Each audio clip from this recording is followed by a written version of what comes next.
فرقان الحمید اعوذ باللہ من الشیطان الرجیم بسم اللہ الرحمن الرحیم فانکحوا ما طاب لکم من النساء مثنى وثلاث ورباع وإن خفتم ألا تعدلوا فواحدة صدق اللہ العظیم وقال النبی صلی اللہ علیہ وسلم النکاح من سنتی وقال فمن رغب عن سنتی فلیس منی او کما قال علیہ الصلاۃ والسلام رب اشرح لی صدری ویسر لی امری واحلل عقدۃ من لسانی یفقهوا قولی رب زدنی علما رب زدنی حلما رب زدنی عملا والحقنی بالصالحین سبحانک لا علم لنا الا ما علمتنا انک انت العلیم الحکیم یا معلم ابراہیم علمنی ویا فہم سلیمان فہمنی اللہم صلی علی سیدنا محمد وعلی آل سیدنا محمد واصحاب سیدنا محمد وبارک وسلم۔ قابل احترام بزرگوں دوستو، اللہ تبارک و تعالی سن بے حد کرم تو احسان کہ یم اللہ رب العزتن اس مسلمان بنے۔ اسلام ساروی کھت بڑ عظیم دولت اس اللہ رب العزتن اس عطا کرمز۔ ات پہ انسان یوتہ تہ شکر کر تیوتہ چھ کم، اور اللہ تبارک و تعالی کرن سون خاتمت ایمانس پہ۔ ایمان قیمت یوت کہ مرن پتہ زندگی مز کامیابی ہند دار و مدار اللہ رب العزتن ایمان سی پہ تھومت۔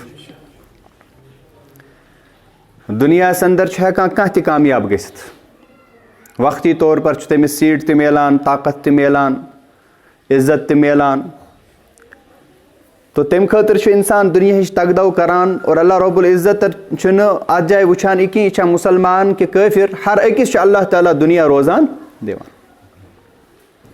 لیکن ییٚمہِ ساتہٕ أکِس اِنسانس موت یِوان چھُ، موت یِتھُے چھُ اِنسان سُنٛد اللہ رب العزتن یُس نظام بنومُت چھُ ٲخرتُک سُہ چھُ تبدیل گژھان کہ مرنہٕ پتہٕ چہِ زندگی منٛز چھُ صرف اور صرف کامیاب ایمان وٲلۍ۔ چنانچہ فرمو رسول اللہ صلی اللہ علیہ وسلم ہو، حضرت عمر رضی اللہ تعالیٰ عنہ کے خطاب فرما، خطاب کے بیٹے اٹھو، جا کے لوگوں میں یہ اعلان کرو کہ جنت میں صرف ایمان والے جائیں گے۔ ییٚمہِ ساتہٕ پگہ غیر مسلم وٕچھن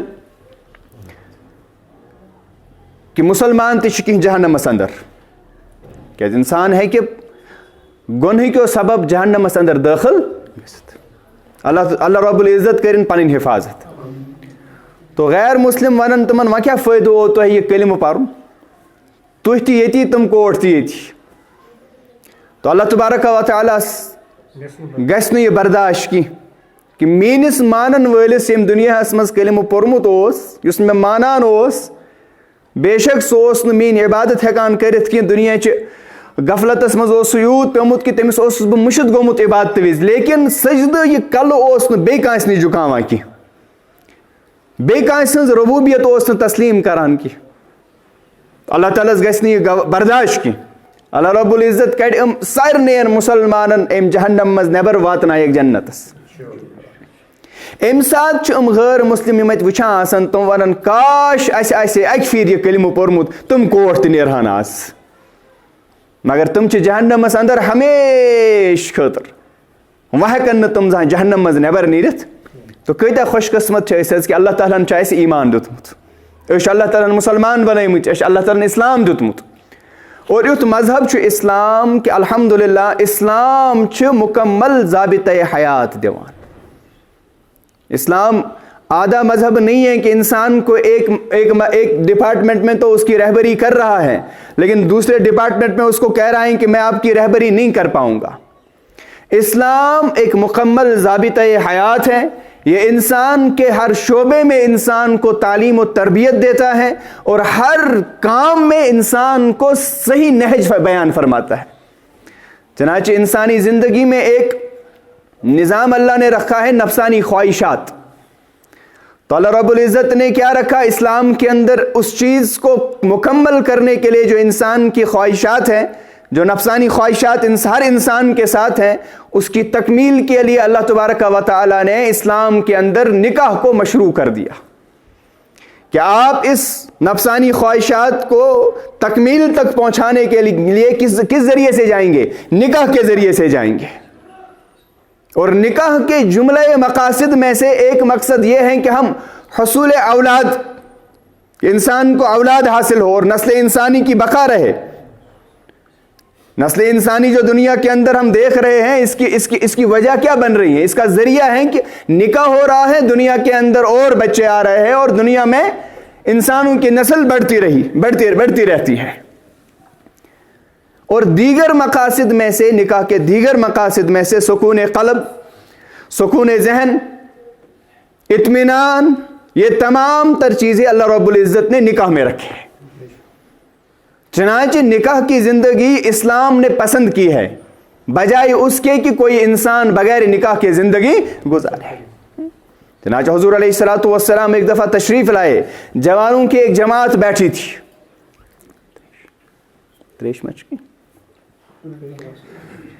جوانوں کی ایک جماعت بیٹھی تھی جن میں عبداللہ ابن مسعود رضی اللہ تعالی عنہ صحابی بھی تھے.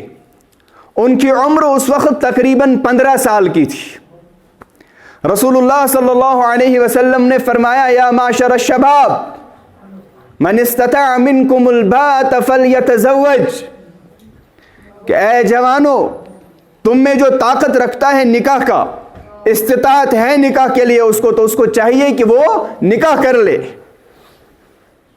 اور اس نکاح کی برکت سے اللہ کیا کرے گا؟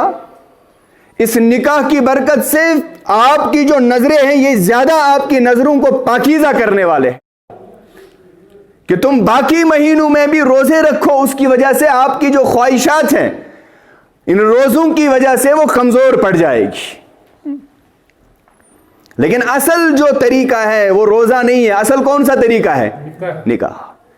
وہاں پر جو یہ فرمایا گیا کہ اگر تم میں طاقت نہیں ہے تو طاقت نہ ہونا کیا ہے؟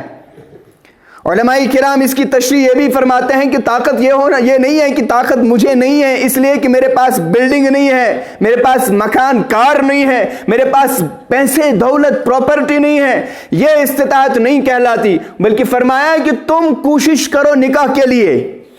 اگر تم 5,000 مہینے کا کماتے ہو تو تم جاؤ اس کی بیٹی مانگنے کے لیے جو 4,000 کما رہا ہے. تو جب وہ 4,000 سے 3 بیٹیوں 2 بیٹوں کا خرچہ اٹھا رہا ہے تو جب آپ جاؤ گے نکاح کے لیے، میرے پاس تو پھر بھی 5,000 ہیں اور مجھے باقی کسی کی ذمہ داری نہیں، صرف آپ کی ایک بیٹی کی ذمہ داری ہے، اس کو کھلانا پلانا ہے. بتائیے ایسا کوئی رشتہ تو اس کو کوئی نہ کوئی ہاں تو کہے گا. کوئی سمجھدار تو ہوگا باپ جو یہ سمجھے گا کہ مجھے تو اس سے پہلے 5 بچوں کی ذمہ داری ہے 4,000 میں، چلو ایک اس کے ذمہ آ جائے گی، میرے اوپر 4 ہی کا بوجھ رہے گا. تو انسان کوشش کرے، یعنی کہ معیار کو نیچے گرائے، یہ اپنا معیار اونچا نہ رکھے. یہ کہے گا کہ نہیں میں نکاح کروں گا اس لڑکی سے جس کو سرخاب کے پر لگے ہو، تو لہذا تب تک تو اپنی حیثیت کے مطابق اپنی حیثیت سے زیادہ ڈھونڈ رہا ہے تو اس کو تو کوئی دے گا نہیں. تو استطاعت وہاں سے مراد یہ ہے کہ تم اپنی پوری کوشش کرو نکاح کے لیے. ہاں اگر تمہیں کوئی نہیں دے رہا ہے پھر تمہارے پاس استطاعت نہیں ہے. اللہ رب العزت قرآن کے اندر ایک جگہ فرماتے ہیں کہ جو زیادہ فقیر ہے، جو نکاح نہیں کر پاتے، کوئی طاقت نہیں ہے، وہ صبر سے کام لے تب تک جب تک ان کے لیے اللہ کوئی دروازہ کھولے. ایک بہت بڑے عالم فرماتے ہیں کہ اگر کوئی غریب انسان جس کے پاس چھت بھی نہیں ہے اس کو کوئی اپنی لڑکی کے بارے میں کہے کہ میں تیار ہوں آپ کو لڑکی دینے کے لیے، تو یہ جس کو اللہ فرماتے ہیں کہ جن کو استطاعت نہیں ہے اس زمرے سے باہر آ جاتا ہے. اب یہ وہ فقیر نہیں رہتا، اب یہ اس فقیری کے درجے میں نہیں رہا، اب یہ اس سے باہر آ گیا. اس کے لیے حکم ہے کہ تم جلدی نکاح کر لو. تو لہذا یہ ہمیں سمجھنے کی ضرورت ہے، جو ہم نے یہ 10 لاکھ 20 لاکھ 30 لاکھ کا نظام بنایا ہے یہ نہیں ہے نکاح کی استطاعت، بلکہ صرف اتنا کہ میں نے نکاح کی کوشش کی، مجھے کوئی دینے کے لیے تیار ہے تو یہ استطاعت ہے. اگر کوئی نہیں دے رہا تو آپ کو پھر استطاعت نہیں، تو شریعت نے کہا وَإِن لَمْ يَسْتَطِعْ فَعَلَيْهِ بِالصَّوْمِ، تو اب تمہارے لیے دوسرا راستہ یہ ہے کہ تم روزہ رکھنا شروع کر دو. اب نکاح کس عمر میں کرے؟ کیا نکاح کی عمر 30 سال ہے، 35 ہیں، 40 ہیں؟ قرآن کے روز سے علماء کیا فرماتے ہیں؟ تو حضرات علماء کرام فرماتے ہیں کہ اللہ نے بلوغت کی عمر کو نکاح کی عمر قرار دیا ہے۔ بلوغت بالغ کب ہو جاتا ہے انسان؟ جب انسان کو بلوغت کے آثار ظاہر ہو تو یہ بالغ ہو گیا۔ اگر ظاہر نہیں ہوئے تو 15 سال ایک حد ہے، اس کے بعد یہ بالغ ہے، یعنی 15 سال کا ہر لڑکا اور لڑکی بالغ ہے۔ اب قرآن نے کیا کہا؟ حتی اذا بلغوا النکاح فإن آنستم منہم رشدا فادفعوا الیہم اموالہم، کہ تم یتیموں کی مالوں کی حفاظت کرو، جو یتیم تمہاری سرپرستی میں ہیں ان کے مالوں کی حفاظت کرو۔ کب تک کا؟ حتی اذا بلغوا النکاح، جب یہ پہنچے نکاح کی عمر کو، بالغ ہو جائے۔ تو اللہ نے یعنی بلوغت پہ پہنچنا اصل میں نکاح کی عمر کو پہنچنے کے ساتھ اللہ نے وہاں تعبیر کی۔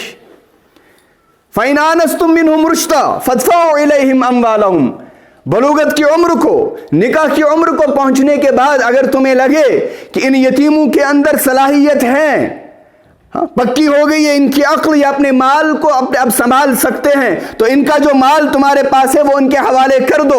لیکن اگر تمہیں لگے کہ ان کے پاس ابھی صلاحیت نہیں ہے کہ یہ مال کو سنبھال سکے، تو ان کو ابھی مال نہ دے، ابھی اپنے پاس رکھے۔ کس حد تک؟ احناف کے نزدیک ہیں کہ 25 سال تک اس مال کو آپ اپنے پاس رکھ سکتے ہیں۔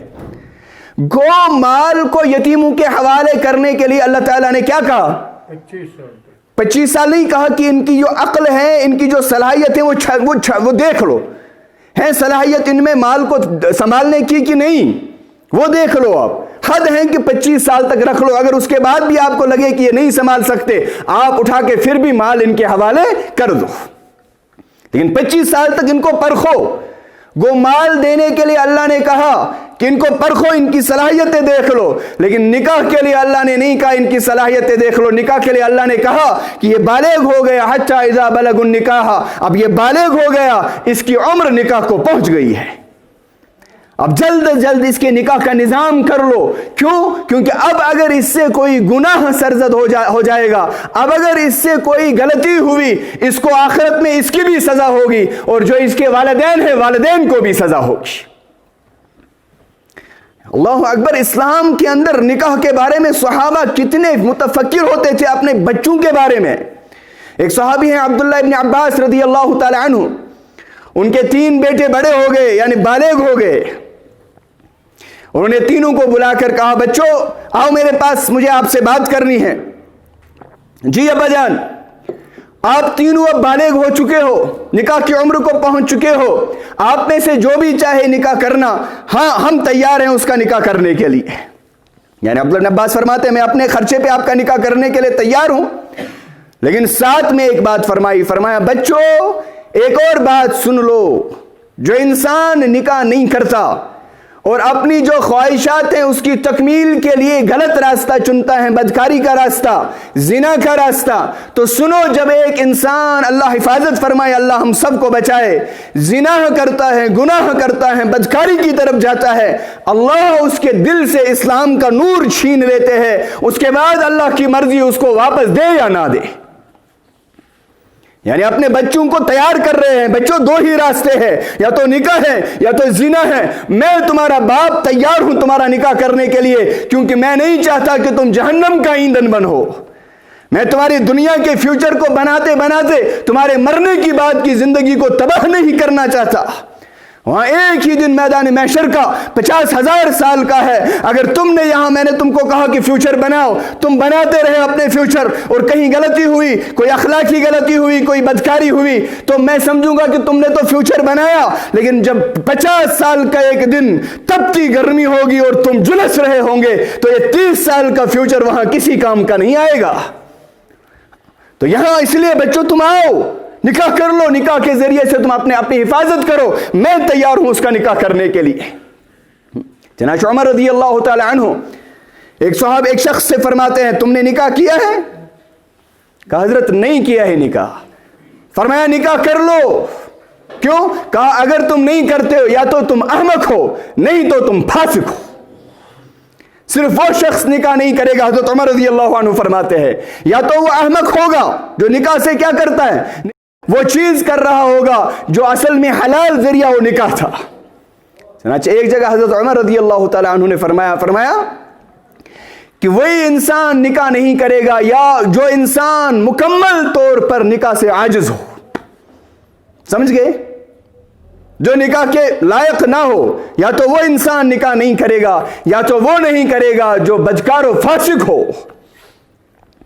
ایک شخص نے، ابراہیم ابن میسرہ رحمۃ اللہ علیہ فرماتے ہیں کہ مجھ سے ایک تابعی بزرگ تھے رحمۃ اللہ علیہ، انہوں نے فرمایا نکاح کر لو، نہیں تو میں وہی بات آپ کو کہوں گا جو بات عمر رضی اللہ تعالی عنہ نے فرمائی تھی، وہ یہ ہے یا تو تم فاسق ہو یا تو تم نکاح کرنے سے عاجز ہو، نہیں تو تم احمق ہو.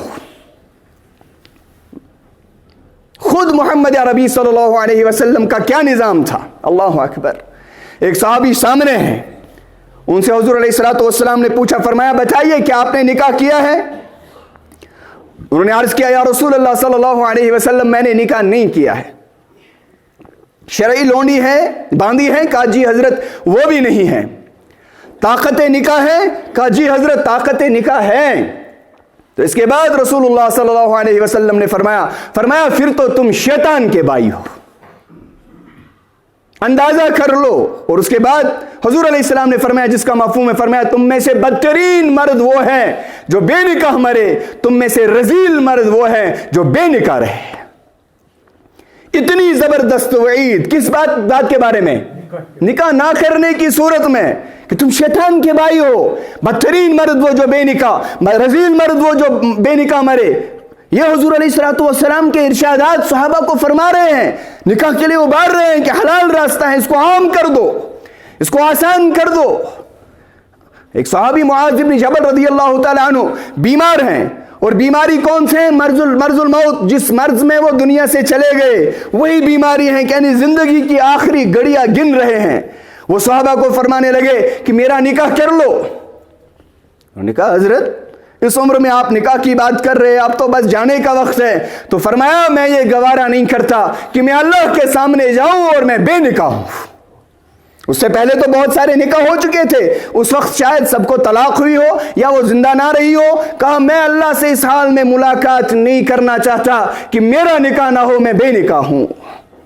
ایک صحابی نابینا تھے، شداد ابن عوس رضی اللہ تعالی عنہ، وہ فرماتے ہیں اس اپنی عمر میں نابینا ہونے کی صورت میں فرمایا میرا نکاح کر دو. صحابہ نے کہا کیوں آپ نکاح کے بارے میں کہہ رہے ہیں؟ فرمایا میرے نبی محمد عربی صلی اللہ علیہ وسلم نے مجھے وصیت فرمائی کہ تم مرنا لیکن اس حال میں نہیں مرنا کہ تم بے نکاح ہو، لہذا میں بے نکاحی کی حالت میں مرنا نہیں چاہتا.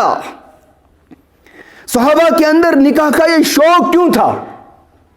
یہ غیر معمولی شوق رسول اللہ صلی اللہ علیہ وسلم کے ارشاد کی وجہ سے تھا کہ حضور علیہ السلام نے اعلان فرمایا النکاح من سنتی، نکاح میری سنت ہے. اور ایک جگہ ارشاد فرمایا فمن رغب عن سنتی فلیس منی، جو بھی کسی میری سنت سے اعراض کرے، میری سنت سے رغبت نہ رکھے، وہ ہم میں سے نہیں ہے. تو نکاح جتنا آسان ہوگا. اور ایک چیز یاد رکھے کہ اس میں ایک اہم بات یہ ہے، اگر کسی کی بیوی، کیونکہ حضور علیہ الصلوۃ والسلام نے کن کن کو نکاح کے بارے میں فرمایا؟ بزرگوں کو بھی، چھوٹوں کو بھی، ہر ایک کو. بزرگ عبداللہ بن مسعود رضی اللہ عنہ فرماتے ہیں اگر مجھے یہ بات پتہ چلے کہ میری زندگی کی آخری رات ہے، کل مجھے مرنا ہے. اب بتائیے اگر یہاں کسی کو پتہ چلے 1 سال کے بعد مرنا ہے تو بتائیے جی کیا وہ شادی کریں گے؟ وہ کیا شادی کریں گے؟ ان کے سارے خاندان میں کوئی شادی نہیں ہوگی. کیوں؟ اس کے انتظار ہے یہ کب مرے گا، اب اس کے مرنے کا انتظار، مرنے تو پہلے اسے. 1 رات کے بارے میں عبداللہ بن مسعود فرما رہے ہیں، فرمایا رضی اللہ عنہ اگر مجھے یہ پتہ چلے کہ میری زندگی کی آخری رات باقی ہے اور میرے نکاح میں کوئی عورت نہ ہو تو میں یہ 1 رات بھی بغیر نکاح کے گزارنا گوارا نہیں کروں گا، میں اس 1 رات کے لیے بھی نکاح کر لوں گا. تو آج اگر کسی کی بیوی مر جائے 50 سال یا 60 سال کی عمر میں تو اس کے بچے اس کے نکاح میں حائل ہوتے ہیں. یہ اسلام کو ہرگز پسند نہیں ہے، اسلام یہ پسند نہیں کرتا، بلکہ اسلام کہتا ہے کہ تم ہر ایک کا نکاح کرنے میں جلدی کرو، چاہے وہ بیوہ ہو، چاہے وہ طلاق یافتہ ہو، چاہے اس کی بیوی مر گئی ہو، کوئی بھی عمر ہو، چاہے وہ دوشیزہ ہو، ہر ایک کے نکاح میں جلدی کرنے کی کوشش کرو. اس نکاح کی برکت سے معاشرے میں حیا واپس آئے گا. ایک صحابی نے تو اتنا پوچھا، کہا یا رسول اللہ صلی اللہ علیہ وسلم ہم سفر میں ہوتے ہیں، ہماری جو عورتیں ہیں وہ گھر میں ہوتی ہیں، تو سفر میں رہ کے ہمارے اوپر جو غلبہ خواہش کا ہوتا ہے تو ہم کیا کریں؟ ہمیں اجازت دے ہم کوئی ایسی عمل کرے کہ ہم اس چیز سے ہی پاک ہو جائے. تو رسول اللہ صلی اللہ علیہ وسلم نے فرمایا نہیں ایسا نہیں کرنا. کہا پھر کیا کرے یا رسول اللہ صلی اللہ علیہ وسلم؟ فرمایا نکاح کر لو. یعنی سفر میں ہو وہاں تمہارا نکاح کہیں ہو رہا ہے تو نکاح کر لو. یعنی رسول اللہ صلی اللہ علیہ وسلم نکاح کو فروغ دے رہے ہیں, حلال کو فروغ دے رہے ہیں کہ نکاح کر لو. اور صحابی جو وہاں فرما رہے ہیں کہ مجھے نکاح کی خواہش ہے یا رسول اللہ صلی اللہ علیہ وسلم, یا فرما رہے ہیں کہ سفر میں ایسا ہوتا ہے, تو اس بات سے ہم یہ چیز سمجھے آج جو اپنی بیٹیوں کو پیر باباؤں کے پاس لے کے ان کے کمرے میں ان کو ڈال دیتے ہیں, یہ لیجئے پیر صاحب ان کو جن دیکھ لیجئے, ان کو پتہ نہیں کسی کی نظر لگی ہے, گھنٹہ گھنٹہ وہ پیر ان کے ساتھ تنہائی میں رہتا ہے اور یہ بے غیرت باپ باہر بیٹھ کے انتظار کرتا ہے اور اس کے بعد کہتا ہے کہ پیر صاحب اصلی سٹا محنت امسوس خطرناک جن پہ مت. کوئی پیر دنیا میں ایسا نہیں جس کی خواہش نہیں ہے. بزرگ ہو, ولی ہو, ابدال ہو, قطب ہو, اگر ان کے پاس خواہش نہ ہوتی تو بچے دنیا میں آتے نہیں ان کے. اگر خواہش نہ ہوتی تو شادی کیوں کرتے؟ لہذا جو ہمارے معاشرے میں ایک بہت بڑی عالمی ہے ہمارے معاشرے کا یہ کہ ایک باپ اپنی بیٹی کو ایک پیر صاحب کے نام سے اس کو بابا کہا, پیر بابا کہا, وہ جعلی پیر بنے بیٹھے ہیں اور ان کے حوالے بیٹیوں کو کرتے ہیں گھنٹہ گھنٹہ. تو لہذا نکاح ایک ذریعہ ہے جس سے ہمارے معاشرے میں حیا آئے گی. آج افسوس کی بات ہے اگر کوئی گھر میں بیٹا یا بیٹی نکاح کی بات کرے تو اس کو بے شرمی کا لقب ملتا ہے, اور باہر جو کالج یونیورسٹیوں میں, باہر جو مارکیٹ میں وہ بدماشیاں کرے اس کو کہتے ہیں کوئی بات نہیں, یہ ہوتے ہیں کچھ دن جوانی کے. نبی کی سنت کو یعنی کہ بکرے کو حلال حرام بنا دیا اور سور کو حلال بنا دیا. رسول اللہ صلی اللہ علیہ وسلم نے جب معراج شریف میں تشریف لے گئے ایک آگ کا تنور دیکھا, اس میں مرد و زن کچھ ہیں, وہ ننگے ہیں اور شعلے اٹھ رہے ہیں, وہ شعلوں کے ساتھ اوپر آ رہے ہیں. رسول اللہ صلی اللہ علیہ وسلم نے فرمایا جبریل یہ کون لوگ ہیں؟ تو انہوں نے عرض کیا یا رسول اللہ صلی اللہ علیہ وسلم یہ آپ کے امت کے زانی لوگ ہیں, وہ مرد اور وہ عورتیں جو بدکاریاں کرتے تھے ان کو یہ سزا مل رہی ہے.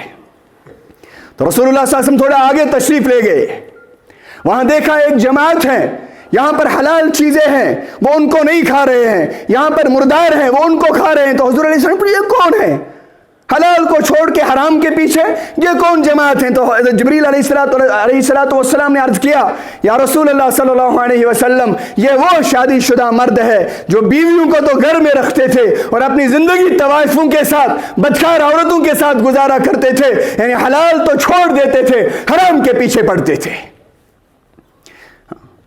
بدبو ہوگی سب سے زیادہ جہنم میں جو بدبو ہوگی وہ بدکار مرد و عورت کو ہوگی. اتنی بدبو ان سے نکلے گی کہ جہنم کے باقی لوگ کہیں گے یہ بدبو کہاں سے آ رہے ہیں, جہنم سے ہمیں اتنی تکلیف نہیں جتنی اس بدبو سے ہو رہی ہے. تو کیا چاہتے ہیں ہم؟ ہمارے بچے بدکاری کر کے اس جہنم میں چلے, اس تنور میں پھنسے, وہ ذلت اور رسوائی ہم دیکھ لیں ان کی.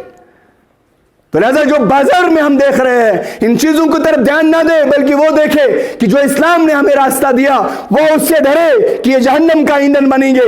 اسلام کا راستہ ہے کہ بالغ ہونے کے بعد اپنے بچوں کی شادی کی فکر کرو تاکہ یہ بیچارے جہنم کا ایندھن نہ بنے, یہ کسی بڑی غلطی میں مبتلا نہ ہو, یہ بدکاری میں مبتلا نہ ہو.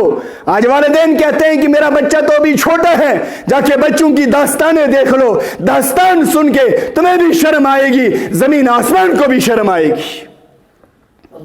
لذا اسلام نے نکاح کو حلال قرار دیا کہ جو تمہاری اور 15 بلوغت کی عمر کے بعد انسان میں یہ خواہشات آتے ہیں تو اب ہم نے چاہیے کہ ہم فوراً بلوغت کی عمر کے بعد اس کی نکاح کی فکر کریں اور نکاح کو آسان کریں. کتنا آسان؟ ایک صحابی نے اپنے دوست کو کہا میں نکاح کرنا چاہتا ہوں, فلاں گھر میں آپ جائیے رشتے کے لیے, میرا نام کہے. وہ گئے رشتہ مانگنے کے لیے, کہا حضرت میں آیا ہوں فلاں کی طرف سے, وہ آپ کی بیٹی سے رشتہ کرنا چاہتا ہے. انہوں نے واپس جواب دیا, کہا ہمیں تو ان کے ساتھ اچھی نہیں بنتی اور نہ ہم اسے اچھے سے جانتے ہیں, لہذا ہم اس کو اپنی بہن نہیں دے سکتے. کہا حضرت پھر؟ کہ آپ کے ساتھ ہماری اچھی بنتی ہے، ہم آپ کو جانتے ہیں، اب بہت اچھے انسان ہیں، ہم چاہتے ہیں کہ آپ کے ساتھ اپنی بہن کا نکاح کر لیں۔ تو وہ صحابی بھی شریعت کے جو مزاج ہیں، شریعت کا مزاج جو ہے، وہ شریعت کے مزاج سے واقف تھے، اور وہ جو اپنی بہن کو کہہ رہا ہے کہ اب میری بہن سے نکاح کر لو، وہ بھی نہیں شرما رہے ہیں کہ یہ کیا کہے گا۔ وہ جانتے ہیں کہ یہ کوئی عیب نہیں ہے، اپنی بہن اپنی بیٹی کے لیے اچھا رشتہ مل رہا ہے، تو یہاں سے ہی ان کو کہے کہ ہم چاہتے ہیں آپ دیکھ لیں، اگر آپ بھی تیار ہیں تو کر لیتے ہیں۔ تو صحابی نے کہا ٹھیک ہے جی، اگر میرے ساتھ ہی کرنا چاہے تو مجھے بھی کوئی اعتراض نہیں ہے، کر لیتے ہیں، میں تیاری کر لوں۔ کہا تیاری کیا کرنی، اب بیٹھ جائیے، ہم بہن سے پوچھ کے آتے ہیں۔ اب بہن کے پاس اجازت لینے گئے، انہوں نے اجازت دی، اب آگے اسی کمرے میں نکاح کا خطبہ پڑھا گیا، اسی کمرے میں ایجاب و قبول ہو گیا۔ دوست انتظار کر رہے ہیں جواب کا۔ اب یہ جو باہر آئے تو دوست نے کہا جی حضرت کیا کیا؟ کہا یار معاف کر دینا، میں گیا تھا آپ کا کام کرنے کے لیے، لیکن وہاں انہوں نے کہا کہ ہم اس کو اپنی بہن نہیں دیں گے، لیکن آپ کے ساتھ بہن کا رشتہ کر سکتے ہیں۔ میں نے ہاں کر دی تو میں نکاح کر کے آیا۔ تو انہوں نے واپس فرمایا، کہا جناب میرے دوست، یہ تقدیر میں آپ کی تھی، میں اپنی ٹانگ مفت میں اڑا رہا تھا، آپ کو یہ نکاح مبارک ہو۔ جب نکاح اتنا آسان ہوگا، نکاح اس طرح سستا ہوگا، تو جو زنا عام ہو رہا ہے بازار میں، یہ پھر مشکل ہوگا، اس کے لیے کسی کو راستہ نہیں ملے گا۔ ہم نے اپنے معاشرے میں نکاح کو مشکل کیا، تو جو بے حیائی عام ہو رہی ہے یہ اسی کی وجہ ہے۔ اگر ہم چاہتے ہیں کہ بے حیائی ختم ہو تو ہم نے آگے آ کر نکاح کا ذریعہ استعمال کرنا پڑے گا۔ تقریروں سے کام نہیں چلے گا کہ ہم تقریریں کریں گے کہ بے حیائی ختم کرو۔ یہ ایسی بات ہے کہ کمرے میں اندھیرا ہوا، اب کیا کر رہے ہیں، سب کہہ رہے ہیں بھائی اندھیرا ہے، اور کسی نے تو اخبار میں دے دیا کہ ہمارے کمرے میں اندھیرا ہے، نیوز چینلوں پہ آ رہے ہیں اندھیرا ہے کمرے میں، اور پوسٹوں پہ پوسٹ لکھے جا رہے ہیں فیس بک پہ کہ ہمارے کمرے میں اندھیرا ہے۔ بتائیے اس سے اندھیرا دور ہوگا؟ شور کرنے سے اندھیرا دور ہوگا؟ اخبار میں دینے سے اندھیرا دور ہوگا؟ کسی چیز سے بھی اندھیرا دور نہیں ہوگا۔ اندھیرا دور کرنے کے لیے عقل مندی یہی ہے، ہم بلب جلا دے، ماچس کی تیلی جلا دے، کسی نہ کسی طریقے سے کوئی انتظام کر لے جس سے یہ اندھیرا دور ہوگا۔ بلب جلا دیا تو اندھیرا دور۔ ایسے ہی جو بے حیائی ہے، اب نیوز پیپر میں دے دو بے حیائی ہے، اب اخباروں میں دے دو بے حیائی ہے، اب پوسٹ پہ پوسٹ چڑھاتے رہو ہمارا معاشرہ بے حیا ہو گیا، اب تقریر پہ تقریر کرتے رہو بے حیائی ہے، اس سے کوئی مسئلہ حل ہونے والا نہیں۔ اگر اس بے حیائی کے خلاف اب سچ میں کھڑا ہونا چاہتے ہیں تو ایک کام کر لو، اپنے بچوں کی شادیوں کی فکر کر لو، جوان ہوتے اپنے بیٹوں بیٹیوں کی شادی کی فکر کر لو۔ حضور علیہ الصلوۃ والسلام نے فرمایا اگر تمہارے گھر میں اچھا رشتہ آ رہا ہے، اس کے اخلاق سے، اس کے دین سے تم مطمئن ہو تو تم یہ کر لو، تم فوراً نکاح کر لو۔ اگر نکاح نہیں کیا تو بہت بڑا فساد دنیا میں برپا ہوگا، اور آج وہی ہو رہا ہے۔ رضا نکاح کو سادگی میں لائے۔ ایک بزرگ گزرے ہیں سعید ابن مسیب رحمۃ اللہ علیہ، ان کی بیٹی کے لیے نکاح کا پیغام آیا، کس کی طرف سے؟ بادشاہ وقت نے اپنے بیٹے کے لیے نکاح کا پیغام بھیجا۔ بتائیے جی انکار کی کوئی گنجائش ہے؟ تو لیکن اللہ فرماتے ہیں میں تقوی دیکھتا ہوں، اور ہم لوگ کیا دیکھتے ہیں؟ تنخواہ دیکھتے ہیں۔ تنخواہ اچھی، رشتہ پکا۔ وہ باقی انسان بھی ہیں، انسان کا بچہ ہے بھی کہ نہیں ہے وہ ہمیں نہیں پتا۔